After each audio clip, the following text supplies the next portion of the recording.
As you can imagine, I get a lot of requests to work on my guitar, and Mark sent me an email saying, hey, I've got a Fender Squier Strat. What can you do with it? And I said, I don't know, send it. So we've got a Squier Fender Strat, poly finish, hard as a rock, decent back. Looks like it's made out of basswood. That's usually basswood figure right there. I don't know until I take it apart. But essentially this is going to be Pimp My Guitar. It's got a nice rosewood board, decent maple neck. It's made in China. I think what we can do, and this is where I don't know yet till I get it off, is take this upstairs to my drum sander, take off the finish here, and then put a new cap on this and respray it. So Mark says this is his daughter's guitar, and I've wanted to do pink, but I don't think pink will match that back. But then again, I can always spray the whole thing black. She says she likes the honey, which is why she got that color. I've done a bunch of honey bursts, so we can do that. I don't know. But first things first, we gotta take this sucker apart. We're gonna save the strings, and then we're gonna get this thing gutted and see what we can do with it.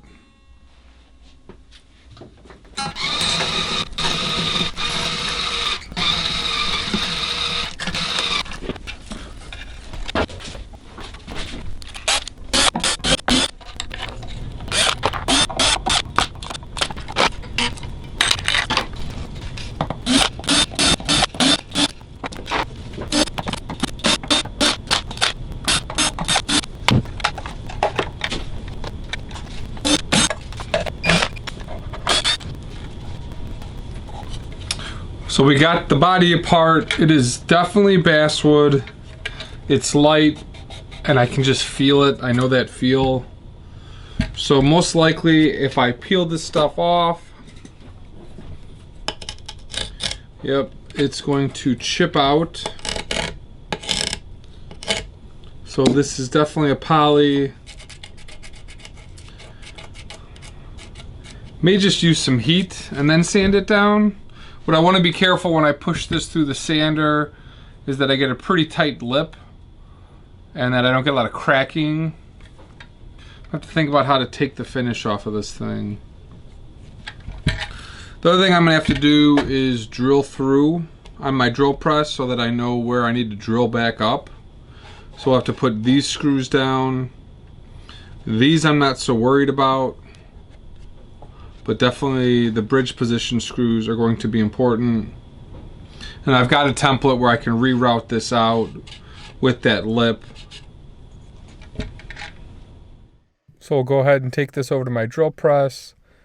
This bit I think is 3/64, maybe one size larger. We'll drill those out, make sure they go through, and then we'll begin the process of sanding off the top on my WoodTech 25 dual drum sander. We'll feed this through slowly. The big concern I had was that the finish was going to get stuck to the paper and then it won't come off and I've ruined my paper. And that didn't look like it was happening. It looked like it was a clean takeoff, which was really awesome. I've got some pretty aggressive paper on here, so I think that also helped. And I was only taking a little bit off each time with each pass.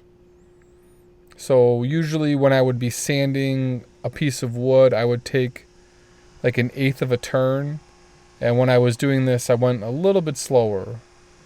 So I just slowly fed this in and took off till I knew I got most of the top off.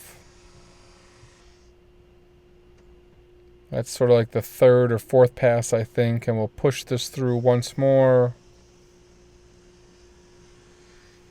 Again, the trick here was to go slow, come back and grab it as it comes through. And then we took this over to my hand sander and just sanded out some of the lines. Wanted to make sure it was looking good and didn't have any sort of line marks in the wood and in the finish. So next here we'll get the one-piece maple top. This is from Kimball Hardwoods. He has some really great selection of woods. We're going to layer on some wood glue, just basic wood glue, tight bond. We've got a credit card and spread it out. And since I've got a one-piece top, I don't need to worry about any center line. I think this is only possible with a one-piece top. So then we'll put it under my glue press clamp, and then we'll let it dry for 24 hours. We'll come back and begin to bandsaw off the rest of the edge. So I want to get this as clean as I can before taking this over to the routing and make sure it's nice and flush, and it'll be a little bit easier to do this later. So then when I route, I'm going to put a piece of tape on the top of that bearing bit so that I get a little bit more room. Also, I'm not going to chip the paint at all. That was my big concern. I do that in a couple spots here. I don't mind sanding the finish a little bit, but I do mind getting chips because chips are a little bit bigger of a problem. So you'll see me do this a couple of times. So then we'll turn on the router and we'll get this nice and clean, and we'll just pass this through nice and easy. So then once that's down, I wanted to sand the top off just slightly. It was a little bit too thick. And so we'll make sure that it's nice and flat. We then come back with a bottom bearing bit in my plunge router, and we just route out where it was previously routed before. So we'll do that for the neck. We'll do that for the other pockets. This was actually pretty easy. It came up pretty nice and clean. We'll get that template and drill a little bit of a hole through the top. Make sure I've got this lined up properly. We'll then bring the router back over and clean that up. Looks nice and good. Again, get that same bit and drill through on the bottom and try and use that lip to just lip out and clean out where that routing is. Didn't work out all that good, so I routed out too much. That lip didn't hold against the bit. We came back here and re-drilled the holes from the bottom. Made sure I got the right bridge alignment then. And then for routing off the round over, I put a little bit of tape on my router, made sure I wasn't going to get any dig-ins, and then I took, I think it was a 5/8 or 3/4 round over and routed over that round over. And again, I had the tape on the bit and on my router so I don't dig in.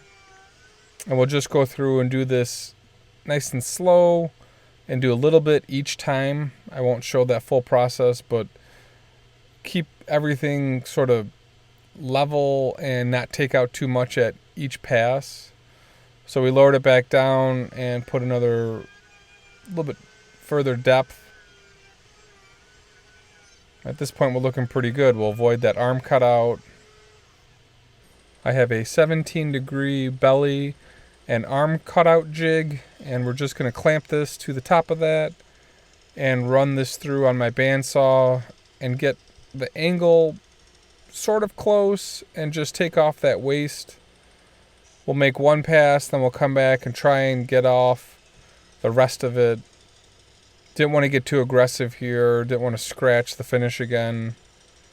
So make that first pass, and then we come back, make a little bit of an adjustment. And then we'll take this downstairs and begin to take a little bit more material off with my spoke shave. And the spoke shave here will just make life a little bit easier before I get to sanding. And here I'm a little bit careful still, but I dig in a couple spots, kind of just the way things happen. But we'll pop out the file and begin to file this down.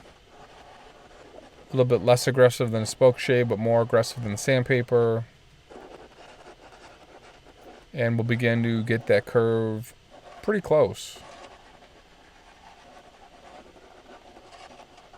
And I'm going to respray the whole top anyway. The hardest part here, I think, was getting these horns. I was really careful not to chip anything out with the tape and the paper, but I had to come back with some files and sandpaper and really work at these horns. A little bit more work than I was expecting, but was worth it in terms of not showing any chip outs and keeping the finish intact. So we went back and forth here to get it nice and level and get the same contour that was on the body before.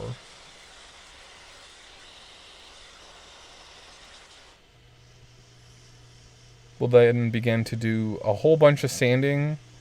We'll start with some 80 grit on that arm. Make sure to get it nice and flush. We'll move up to 120. From 120, we move up to 180 or 220, and then we hit it with 320 before we go ahead and stain it. So not as much sanding as before. I think once I figured out how to get the round over and everything right, this was an okay process. And just a lot of back and forth to get it right. And here you'll see I'm beginning to sand off a little bit of finish on the side. And I'm fine with that because I'm not chipping it out with the router. But I get this nice and flush, and then I'll also hand sand it as well. So this is me using the power sander. I also use my hand sander to really get it nice and level and no ridges. So like I said, we'll go up the sandpaper grits with the hand sander and the power sander there. So thanks for watching, guys. We will post part 2 of Pimp My Strat tomorrow. See you in the next video. Bye.